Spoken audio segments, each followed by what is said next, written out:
let's go ahead and get started. So this is the Sizzix Big Shot, and when you get it, it comes with a multi-purpose platform, which is basically kind of like your instruction manual. Tells you which place you need to have it for all of your different die cuts and folders and how you're going to use it. And you also get a set of standard cutting pads.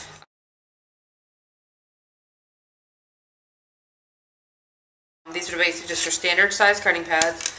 Mine, as you can see, have been used pretty well, and they will work for a really long time as long as you make sure you alternate them, flipping them each time so you're not always cutting on the same side. Okay, that's what you get when you purchase the Big Shot. That's what you get in the box with it. Additional items that you might need as you go along: the premium crease pad. This is the premium crease pad.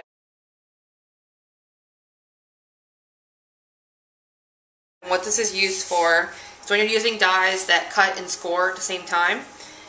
This kind of helps keep the pressure so it's not as intense, so that when you're cutting it through, sometimes your score lines will actually get cut, and you don't want that. You just want a nice light score on those. This is your standard premium crease pad, and then there's also an extended premium crease pad for the bigger dies, and we'll go over those as well.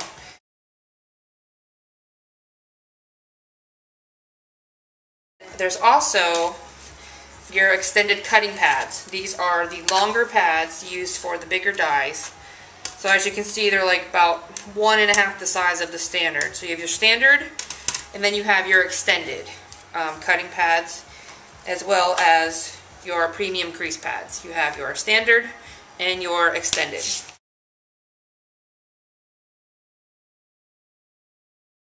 off with the dies today. So this is a Biggs die. So to use your Biggs dies, you're going to put your standard cutting pad down first. I hope everybody can see this. And then put your Biggs die face up, cutting side up. And then you're going to lay a piece of paper on it. And I am just going through my scraps. So let me grab a piece here that will work. This one here looks like it fits. Like I said, I'm just using scraps, so paper doesn't have to be perfect. So you lay your paper on top, and then you're going to put your other standard cutting pad on top as well. Okay? So you just run that through.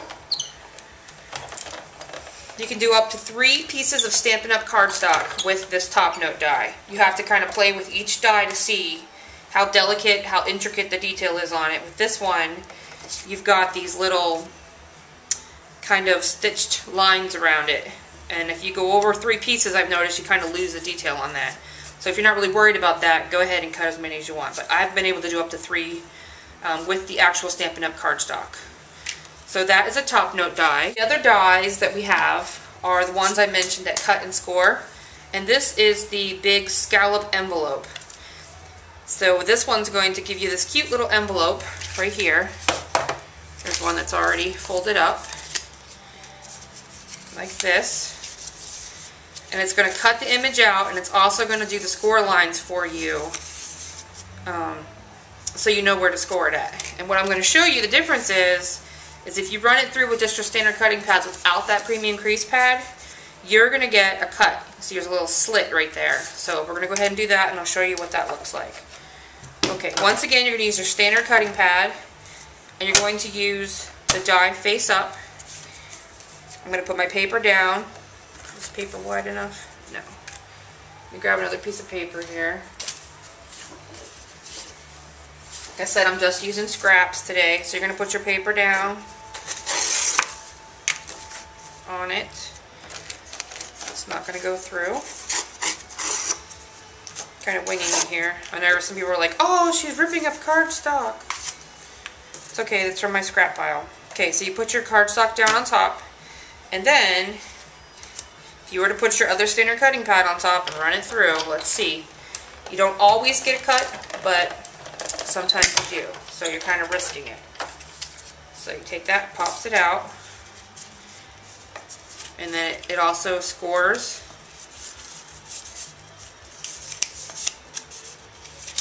And It's not cut all the way through, but there's definitely a little teeny tiny slice right there where I could easily pop my finger right through it and it's cut. So to avoid that, we're going to use standard cutting pad, die, a piece of cardstock.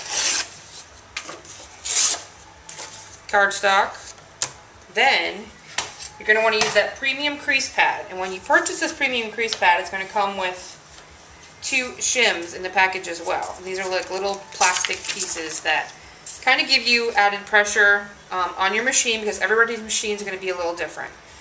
The more you use it, the looser it gets, or you might get one that's really tight, and the more you loosen it up. So don't throw your shims away. I actually did. When I purchased my premium grease pad, I accidentally threw those shims away, not thinking about it. But I'll show you a tip to what happens if you do that. So you're going to want to put your premium grease pad on top. Now, I already know that on mine, when I run this through, it's not going to cut my image out completely. What's going to happen is, let's see if I had one here. I had it still. Here it is. When I run it through with just the premium grease pad, my envelope didn't punch out all the way. It still was attached to the top. So that's okay if you want to cut it, trim it, but if you're boogieing along doing a major project, you don't got time for that. So I'm going to put my premium grease pad down, and I'm going to use 2 shims on mine. And then I'm just going to run it through. Like I said, you have to play. It's all trial and error, and figure out and know your machine. Every machine is going to be different. So when I take that off, my image popped cleanly out. And my score lines are definite, but there's not a cut in them. They're perfect to put my little envelope together. So I would just put some adhesive here, slap my top on. There's my flap, and make a little card for in there. Perfect little gift tag for like on the front of a package or a gift or something. So perfect for that, okay? So that is using a Biggs, your regular Biggs it just cuts, and then your big that's going to cut and score. And you'll be able to tell which ones are cutting and scoring by the way they look. Premium crease pad with the shims. Okay? So next we will do the, let's go ahead and do the extended cutting pads. So you're going to put extended cutting pad down. Then you're going to put your die down.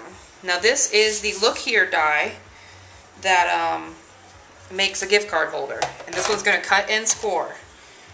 I haven't used this one in a while, so we're going to kind of test it and see what happens with it. So I'm going to put my piece of cardstock down. This is a 12 by 6 piece of cardstock. You're going to want to make sure it's big enough to fit everything that's on there. I'm going to put my premium crease pad down.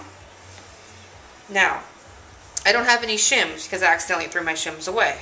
So what I did was I took 2 pieces of designer paper, really thin designer paper, like scraps that I wasn't using anymore, and I'm going to lay those on top, and those are going to be my shims. You might need 2, you might need 3, you might need 1, just depends. So I'm going to use 2. I'm going to run it through. You can feel it's kind of tight, so I might only have needed just my premium crease pad. Okay, and when I take it off, let's see, right there, it didn't come out all the way. So I probably could have used 1 more piece of scrap paper on there. It pops out. Everything else is popping out pretty good though. So, but anyway, I'll show you guys what that looks like later. But this is an example of where it cuts and it also scores. And those are the Biggs XL dies. And most of these are going to cut out flowers. Like we've got a couple that do flowers. You wouldn't need the premium crease pad because it's just popping out flowers. But most of these are going to be for boxes, 3D type objects. 'Cause you had to be a big shot, didn't you?